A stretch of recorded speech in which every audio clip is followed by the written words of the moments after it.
some answers solved, actually. And just one of the things I will say very happily for, and then one thing I'm very surprised about, to be perfectly honest, and then hype around for Nosh.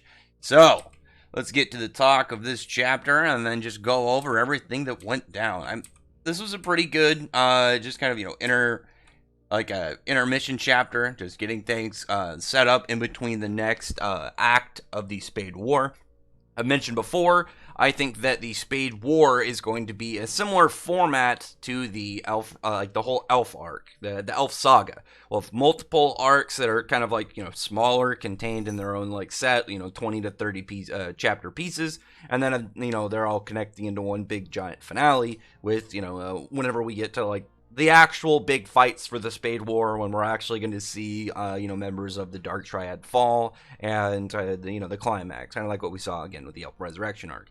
So this is, as I've mentioned before in videos, I think the whole opening, with the Dark Triad kind of stepping out and us seeing, kind of what they're capable of and stuff, I think that was, Act 1, and then this is going to be the next part, getting ready, getting trained, getting prepped up for the next parts. It's probably going to be, I would guess, somewhere between 3 or 4 parts before the big battle. I mean something probably in total another. Actually, I think at least 4 or 5 parts until we get to the end. But as it were, right now we have all the captains meeting up. I mean the opening with Asta, Nosh, and then this Nosh's devil. What is his name? Gimodello. Or Gimodello, I think. It was I think when I looked at the fan translations for it at one point, I think his name was Guillermo or something. I was like, that's an interesting devil name, but no, Guido Mello, or Gimodello, rather. I actually really like his design. He reveals that this one isn't his actual form. This is probably some form of, mini travel form. I'm actually hoping a lot that this is just something devils can do. If they're because they're made of magic, their physical body doesn't seem to be definitive. It doesn't seem it's like when we saw Zagrid's form we initially saw, it was the heart that was really kind of his core, and then, he altered his body, as the fight went on. So I'm guessing that's going to be something that devils can just do normally. And if so, I would really like Asta to have, a small version of the anti-magic devil kind of hanging out on his shoulder like that. As just this, literally the devil on the shoulder. He does whispering stuff to him and stuff. Probably not evil, but I think aesthetically it'll look really cool. I do really want that to happen.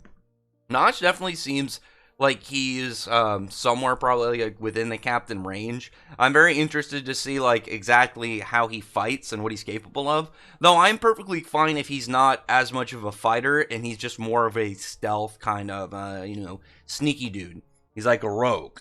But we get a little bit of that hint into in this chapter, which I'll get to at the end, because there was one really interesting thing he did. I don't know how many people picked up on it, but like I said, I really want to find out exactly what the answers are to it, what his abilities are, and what exactly he's fully capable of. But he's talking to Asta, he's telling him about this devil, and explaining to him as the vice captain, he had never really liked Yami. He says he hates him. He'd only been to the Black Bull's base once, and this whole time he's been over doing stuff in the Spade Kingdom. And that's one of the things that people have speculated for a long time, that it was either that the Black Bulls didn't have a vice captain, or the vice captain is off on some special mission. Just because no one seems to ever talk about it. And if he's only been there once, it would make sense of why none of the other characters really talked about him or knew him. The only one being Yami, but Yami wouldn't have a reason to talk about his vice captain with everything going on, and no one probably even really bothered to ask him. But after this point, it seems that even though Asta isn't sure about this guy, he admits this is the best and only option that he has to gain control over his devil powers, get stronger, and hopefully be able to retake Yami and prevent the end of the world. And I do really like that. I do really like that moment with Asta. Even though it looks like he's very frustrated, he's upset, he's worried about Yami, he's upset about his own weakness and stuff. But the fact that he's even if I'm not sure if I can trust you, you are my only option, and he's thinking about this, pretty rationally. And it's just like, this is the only thing I can do right now, because as far as Asta knows, like, the only other people that can, have control over their devil powers, can communicate with their devils and stuff the same way, are the Dark Triad, and he's not going to go do anything with them. Versus with Nacht, obviously, like, he's gonna be able to try and communicate with him. And Nacht seems to like Asta somewhat, because Asta's very honest. He's a very straightforward kid. He's very pure-hearted and a good dude. So I think he can kind of like enjoy that about him, and which again also makes sense, because in contrast to Yami, even though Yami's a very beloved character, he's a little bit rough around the edges, and he can be kind of rude at times. So somebody like Nacht, obviously, like, it seems like he's not going to be too keen on a character like that. So I did like that. Those interactions are really good. I'm very, very, very hyped to see interactions between Asta and the Anti-Magic Devil. And I want him to get a name. Like, when you have characters for this long that, like, you're just calling them by the title, I don't know, it's not like it's some, like, cumbersome thing to do, but it's just like, can we just get something for him? We'll take a nickname. And like, I've been having this issue with Black Clover with the Anti-Magic Devil and Fairy Tail with the White Witch. It's like, can I just get a name for one of these characters? I don't know how hard it is. Like, if it's been a secret, it has to be something really, like, interesting that'll make you go, oh shit. Kind of like, I know a lot of people have, like, had the theory that Asta, his name comes from Astaroth, like the demon. So if, like, the Anti-Magic Devils, like, has something to do with that, maybe that'd be really cool. But either way, like, it has to be something, like, special that when you see, you're like, oh shit. Otherwise, it's just like, give him a name. I'll take a nickname, like I said. You could literally call him Anti, like, for Anti-Magic Devil or something. I don't know. Anyway. After that point, we have the captains, and then obviously, like, Yuno standing in for the Golden Dawn, and then obviously later, Nacht showing up for the Black Bulls. But I really liked this meeting in general. Like, for the first part, Yuno looking just almost dead inside, and I've had this theory for a while. I think a lot of people have, that Yuno is going to go down a darker pathway. And Tabata has said before that he wants Black Clover to kind of be like the shonen version of Berserk in some aspects. And you can definitely see parts of Black Clover that have references and themes towards Berserk. And if you've read Berserk, like, Guts' rival Griffith is not the best guy around. He's kind of a... Yeah, he's not the most peachy keen and kind of individual. He's not a good dude. But I don't think Yuno's gonna go evil like that. But I think Yuno is gonna get a lot darker. I think Yuno's gonna get a lot more, like, brutal and vicious. And I think after what happened, I think he's gonna have a lot of determination to get stronger. But whereas Asta, I think, is gonna get stronger in, like, a good way to kind of, like, I need to get more powerful, so I can't let this happen again.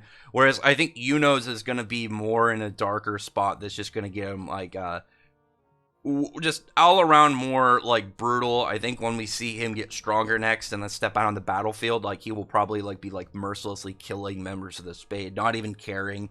And it won't be like, taking people out and fighting. It'll be like he just wants to eradicate them. That's just something that I can see happening. Especially just look at that unfortunate aura in his eyes. He just looks like he's in despair. And I know there's a lot of people that are worried. Like, there's a lot of theories that he'll become like a 5-leaf. I'm hoping he doesn't. The only way that I'd be okay with him becoming a 5-leaf is if somehow, like, eventually Asta becomes like there's like a 6th leaf or something. It's because, like, I like that Yuno is in the 4-leaf spot, and I like that Asta is the 5-leaf dude. The only way I could really see otherwise, like, if it was temporary, like, maybe he could temporarily go into, like, a 5-leaf Clover Grimoire, like, maybe that'd be a temporary power-up, or he somehow, like, has a Spade Clover, like, Grimoire combo or something that kind of, like, compensates for it. I don't want it to be the same as, like, I just don't want him to have the same thing as Asta, just because Asta being the main character, obviously Black Clover being the title, and we have another Black Clover Grimoire user, but I don't know, I would prefer it stay with Asta. But I would be okay if it was like a temporary power up, like he had an extra form that he could just, for a brief moment, his grimoire goes 5 leaf and then he becomes like, it's like a dark version. Because if he goes down the darker path in that way, then I think Asta would need to do the opposite and then somehow have like a 6 leaf, or have his grimoire Clover turn white or something. Just because I really like the way that Asta and Yuno are constantly kind of like on this like mirrored styles. Like Asta's he's pretty loud. He's very like physically built. He's short. He's a close range fighter and stuff. Whereas like Yuno is pretty quiet. He's like a lot more thin. He's a ranged fighter. It just, he's tall. Like the way that they have a lot of their traits and abilities and stuff are very mirrored from each other. They're the opposite. And so like if he ends up going like a 5-leaf Clover grimoire, I just would want Asta to somehow get altered as well. For his grimoire. I don't know. Just because I don't want them to have the same grimoire at a time. But I would be okay with the temporary power-up. But at the same time, I also really want Asta to somehow get the white swords that Licht had. And I think it'd be... I've talked about before. I think it'd be super badass if Asta, when he gets like a higher-end version of his devil powers and his form, like, with the black anti-magic and devil powers encroaching over his body, that he's just, this pitched black devil with like white swords. I think that would be super badass looking. But anyway, also with the Clover symbol on his chest, he'll eventually have kind of like the Dark Triad have with their symbols. But anyway, after that point, like you have the captains all talking. The obvious ones, poor Charlotte is just super like broken on the inside over Yami. She hasn't got to tell him at all that she loves him yet. And I am really happy to have that panel, because Charlotte's reaction is definitely one of the ones I was looking forward to most, just because out of them, like, hers is going to be a very personal reaction, because obviously she's got very strong feelings towards Yami. So I wanted to see how she's going to do, she's going to kind of go about this. And I'd be really hoping that she ends up, like, maybe she's the one that helps train Yuno, because Yuno's obviously going to need to get stronger. I think it'd be really cool, and then you have these two characters that have way more personal stakes in going at the Spade right now. Yuno wanting to get revenge for the Golden Dawn and bring back William, and then Charlotte obviously wanting to bring back the guy that she has a thing for. Because for her, it's not as much as like Asta, wants to bring up the captain that he looks up to. He wants to bring back his pretty much his role model character. But Charlotte's is a lot more deeply rooted to her emotions, and a lot more kind of like primal way. So I definitely want to see like how her story in this is going to go. I would like to see her, now that Yami isn't in the story, I would like her to like kind of take that whole position of her worry for him right now and want to get him back and everything. I would like to see her take a front row kind of spot in the next like arc too, to where we see more about like her, because she's definitely she's a popular character. People really like her. She's got a good design. She's got good magic. Obviously, she's got a thing for Yami, who's the second most popular character in the series, only below Asta. I think that she should get more spotlight, and especially now, I would really like to see how exactly this is all going to affect her going forward into the war with the Spade Kingdom. But like Yuno's discussing, obviously, that the Dark Triad are stronger than the captains. Jack being Jack, he's like, oh, aren't you just overestimating him because you almost died and you were freaking out? It's like, I like Jack. Jack is really cool. He's got a very dangerous magic. He's got a really cool design and personality. He needs to, like, he's a badass, but he definitely needs to be careful when it comes to the Dark Triad. I mean, like, he's got a good magic. I think it would be useful against, like, Xenon and stuff, but I feel like even with that power advantage and the overwhelming kind of gap that Xenon has with the devils and stuff, I think that Jack would get into a dangerous spot. And then with like Vonica, I feel like Vonica would be very, very, very not good for him to fight. Obviously, like his slashing, more blood for her, more dangerous. And then Dante's just like cool. He's just gonna regen from everything that Jack throws his way. But there's obvious arguments happening between the captains. They're all just kind of bickering amongst themselves, not sure. And you can just see the turmoil and the just like chaotic interactions between them. Things are getting really bad. I also am hoping Kaiser gets a spotlight, even if he gets one fight within like the next arc or so. I like Kaiser's design. I think he's just looks like a little bit of a cool yet goofy character, or I guess goofy yet cool character, because he's, the silliness is a lot more upfront than his coolness. And then he's got a cool magic, and then obviously he's got a badass name. I would like to see him just get a fight, like even if it's one chapter, just like where he gets the spotlight, because we saw his magic when the elf took him over, but I would like to see like him like as a person, and obviously like a former captain, so he's definitely powerful, and obviously like a captain now.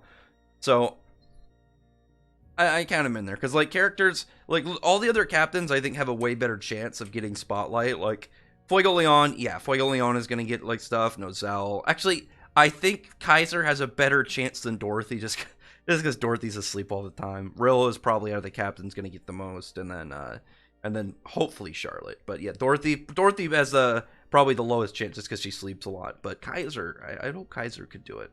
Actually, now I'm wondering who would win the fight between Kaiser and Dorothy. I feel like Kaiser's magic just counters hers.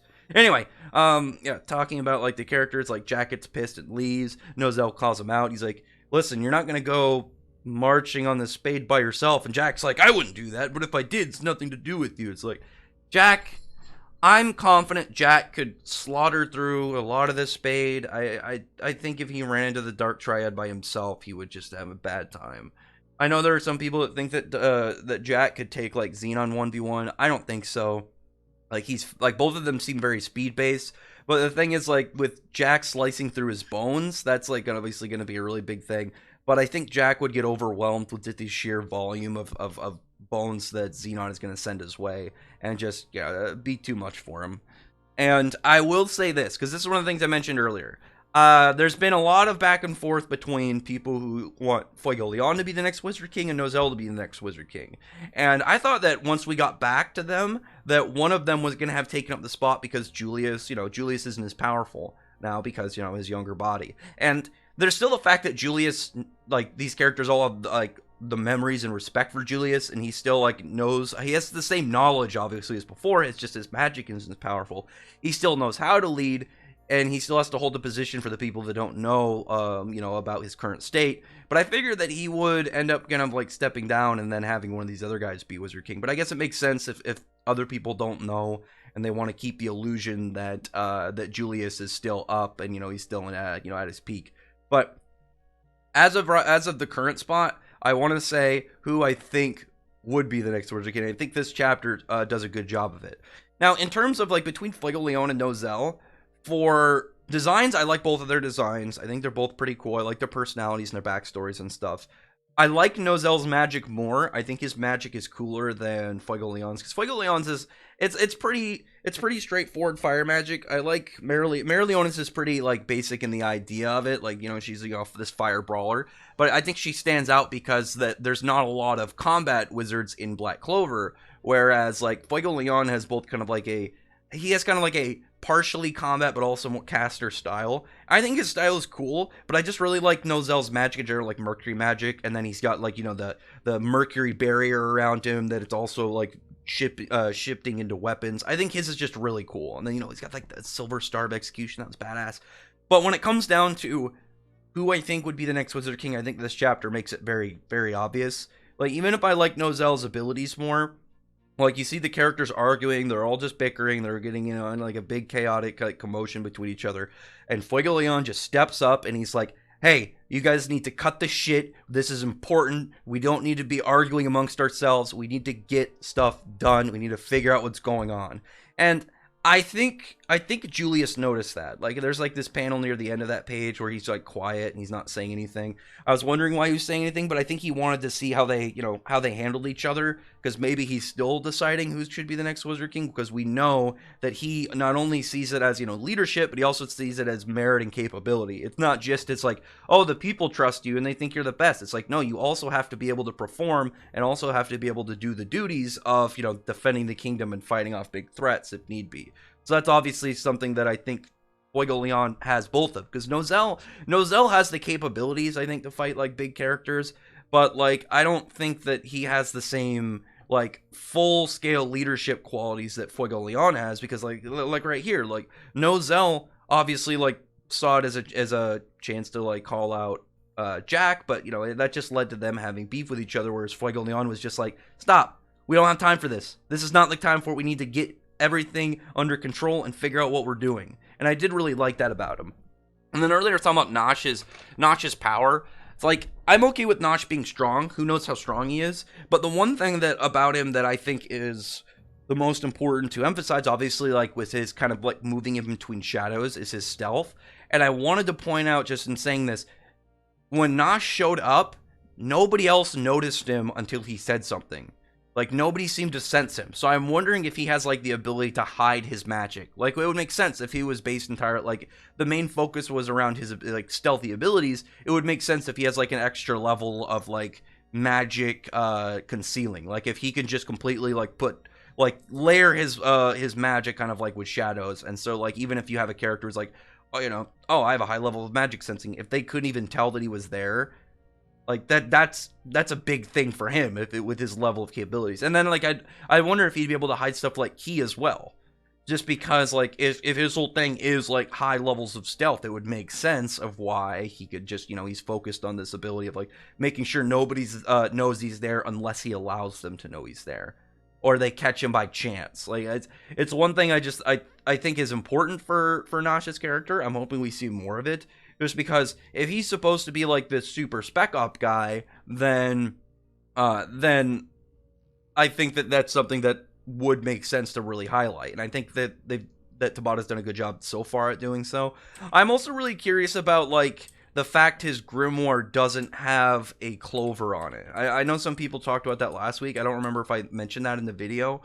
I am very curious about that and like what that really kind of like means, because it might mean that Notch is like a foreigner as well. Maybe that's why one of the reasons why Yami likes Notch. Like maybe Notch isn't even originally from the Clover Kingdom.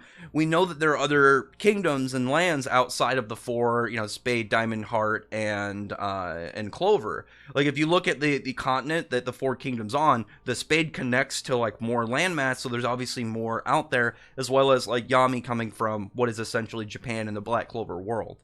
So if he's able to somehow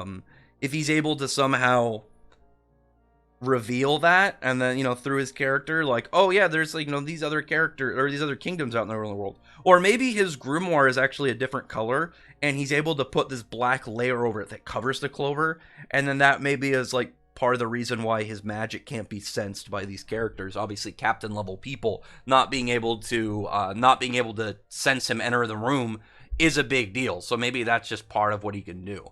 I don't know. It's definitely got to be something that's mentioned, just because of the fact that it is something that Tabata went out of his way to do. Like if there was if there was nothing I think special about it, there would just be a Clover there, and it'd be like nobody would be like, oh yeah, is he a 3-leaf or a 4-leaf or what? People would just be like, oh yeah, there's a Clover on there. I don't think anyone would really pay much attention. Otherwise, I think it's just the fact that there is nothing on there that it's like there has to be a reason for it, and it's not just a coincidence. It could be as simple as like, oh, he's from a different country. Maybe he was found in in between the Spade and the Diamond or something, and in that magic region in the between the borders of these countries. I don't know. And we could get through him some information maybe on like grimoire origins in general. Like why do they have like specifically the symbols of their country? What happened before these countries and kingdoms were established? Did these guys name their kingdom specifically because the grimoires in their area just had these symbols? Who knows? Anyway, other than that though, comment below. Tell me your thoughts on this chapter, and tell me your thoughts about what's going on and what you think is going to happen in the next couple of chapters. I'm really hoping, I'm really hoping that we can have a damn name for that anti-magic devil. Out of all the things right now that I've mentioned in this, that's the one that I want the most, purely because it's such a small aspect that is constantly, like, instead of just calling by his name, we always have to say anti-magic devil, and I would like to, I'd like to actually have a name to call him. And I'm sure anybody that's listening that has heard my fairy tale reviews too is like, yeah, you know what I mean when I've mentioned, like, I want to know the White Witch's name too, so I can quit calling her the White Witch. And I don't even says the I know it's White Wizard and White Mage, but I like White Witch. I think it sounds better. But anyway, other than that though, comment below, thumbs up the video, but friend the like button, subscribe button, and check out my other videos. But other than that, I appreciate everybody's already subscribed, and I thank you all for listening. Bye.